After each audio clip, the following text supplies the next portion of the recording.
Goedenavond, bonsoir. Welkom op de persconferentie na de wedstrijd tussen KV Kortrijk en Standaard Luik. We beginnen met de bezoekende coach, eindstand 3-3. Meneer Jankovic, graag uw reactie. Ja, goedenavond. Denk ik dat voor een nuitenkijker, dat was een topwedstrijd met 6 doelpunten. Voor ons het belangrijkste was een reactie na de 2 nederlagen op het rij. Tegen Anderlecht en op Ajax. En dat hebben we gezien. En hoe is dan daar met offensieve mentaliteit, met balbezit, met controle van de wedstrijd, met goede beweging tussen de linies en in de laatste derde op het veld. Veel kansen en controle van de wedstrijd. Voor ons dat was een klein beetje een catastrofescenario met 0-1. Denk ik logisch en verdiend 0-1. En direct 1-1, dat is niet gemakkelijk tegen een goede ploeg zoals Kortrijk. Op verplaatsing, dat is altijd moeilijk. En daarna direct 1-2 en 2-2 nog eens. En dat was een moeilijke scenario voor ons. 3-2 ook, moeilijk. Voor ons belangrijk was het derde doelpunt van Tebel. En op basis van 19 minuten in de tweede helft was het een klein beetje moeilijker, maar we hebben bijna geen kansen weggegeven en dat is niet gemakkelijk tegen Kortrijk. Kortrijk is een goede ploeg en met veel automatisme, met de goede coach ook, goede spelers, individuele en collectief kwaliteit.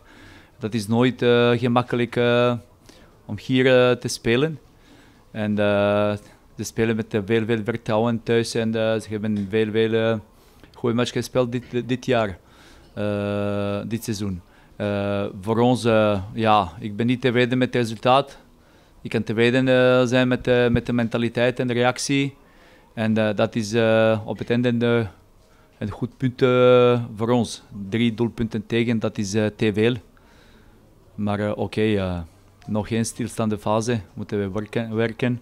Maar denk ik dat op basis van 19 minuten vandaag Standaard was beter ploeg. Veel doelpunten in de eerste helft. Had u meer doelpunten verwacht in de tweede helft ook nog?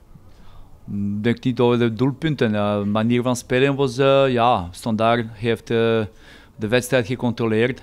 Dat is nooit gemakkelijk een wedstrijd tegen aanvallen en de snelle aanvallers te controleren.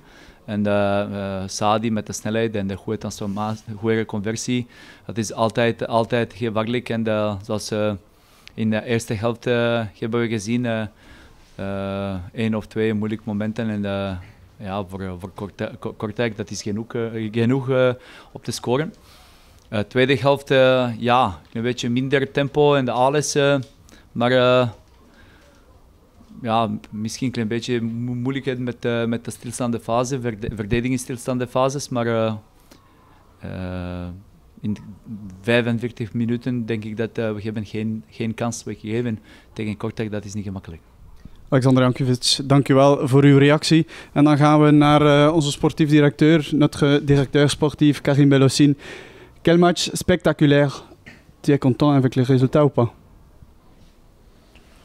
Un match nul à domicile, on peut le prendre dans les deux sens, on peut être content ou pas. En tout cas, je pense que pour le spectateur neutre, c'était un beau match de football avec des buts, des actions, du rythme. Le Standard nous a posé pas mal de problèmes, je pense, notamment en première mi-temps.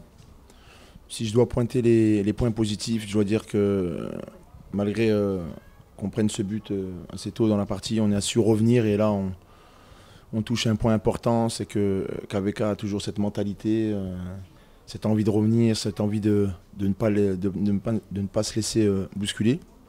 Donc pour ça, je tire mon chapeau aux joueurs pour cette mentalité.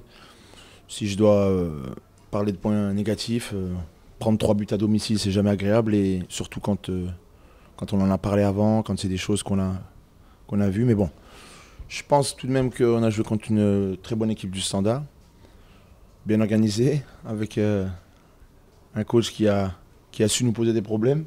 Donc voilà, je pense que 3-3 pour moi est un résultat qui est logique. On aurait pu à la fin prendre l'avantage. Le Standard a bien joué, aurait pu le prendre aussi avant. Donc Je pense qu'on a vu un beau match de football avec deux bonnes équipes, de l'envie, de la mentalité des deux côtés. Donc c'est de bon augure pour notre équipe et pour la suite. C'est un point bon pour l'équipe, c'est Idriss Sadi qui marque de nouveau. Ouais, c'est sûr que je tiens quand même à souligner qu'on a une ouverture de 30-40 mètres de Dimitri Goutas par-dessus la défense qui est magnifique aussi. Après, on sait qu'Idriss est toujours dans sa course dans le sens du but, qu'il va vite, qu'il est adroit. Donc c'est un attaquant moderne et il nous a permis de revenir vite au score et pour ça je le félicite. Et ensuite, donc voilà, il a fait son travail. La semaine prochaine, au stand. Encore un match difficile. On va aller à Ostende qui est très difficile à manœuvrer à domicile. Mais bon, on va regarder ce qui a été aujourd'hui, on va corriger ce qui a à corriger, puis on va aller à Ostende comme d'habitude avec la mentalité, l'envie de rapporter quelque chose. Et voilà. Karim Bellocine, merci voor votre reactie. Zijn er nog vragen alsjeblieft?